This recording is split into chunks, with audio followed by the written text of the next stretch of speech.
Hello, this is Aaron with Marcelo Sendrin Network, and today I'm going to talk about the NFL wildcard weekend we had this past weekend.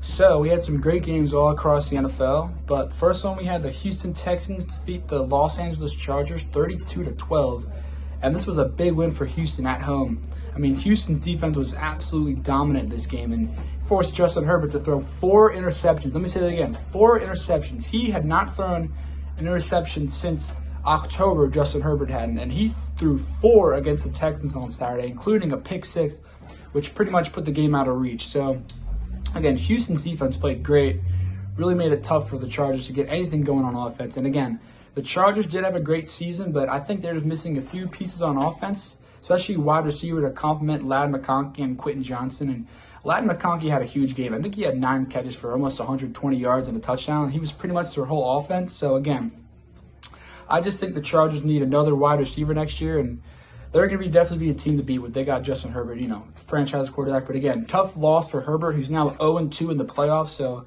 hopefully they can get on the right track next year. But again, big win for Houston, who will head up to Kansas City next week. Again, we'll get to the games next week later on. But again, a huge win for Houston and C.J. Stroud, who had a great game again. And then another game on Saturday, we saw the Baltimore Ravens defeat the Pittsburgh Steelers 28-14. And if anybody watched this game, the Baltimore Ravens absolutely dominated the Pittsburgh Steelers, especially in the first half. It was really not, it didn't look very good for the Steelers in the first half. They made it a little closer in the second half, but again, the first half, the Ravens really dominated them. And again, Derrick Henry had 186 yards and 2 touchdowns and a few nasty stiff arms and some guys for Pittsburgh. And again, Pittsburgh's main game plan looked like they were going to try to take Derrick Henry out of the game, which meant leave Lamar Jackson open on the other side of the field.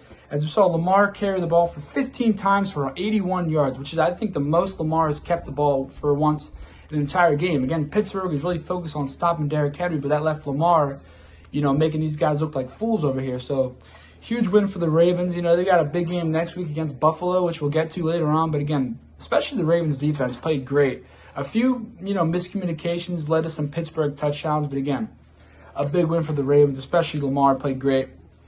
It felt good to beat these guys again at home, but again, we're on to the next one for that one. So Pittsburgh going to have to rethink their quarterback situation next year, but anyway, tough loss for the Steelers.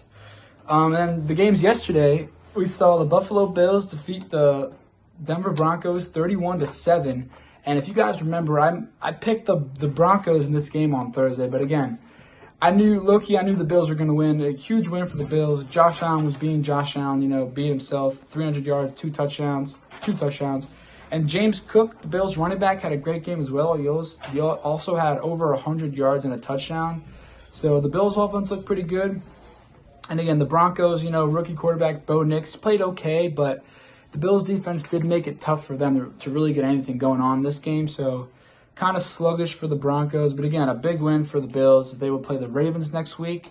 And again, great season for Bo Nix and the Broncos, a rookie quarterback. Sean Payton, I'm sure you're going to be happy with this guy's got. So I'm sure the future is very bright for the Broncos, but a tough loss for them.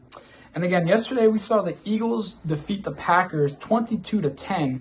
And this was a very sloppy game in my opinion. Again, both quarterbacks were a little bit injured. Like Jordan Love had a bunch of elbow issues yesterday. Again, Jordan Love had 3 interceptions and made some pretty bad decisions with the ball. He tried to force some throws in there, which cost his team. He had 2 very costly interceptions, which took his team out of field goal range, which just won't win you any games, especially in the playoffs on the road. But again, the Eagles' offense looked a little bit sluggish, but I would say, that's pretty much should be expected as Jalen Hurts has not played since December 22nd with a concussion. So, especially their passing offense was a little bit slow as Devontae Smith and A.J. Brown only combined for 1 catch, or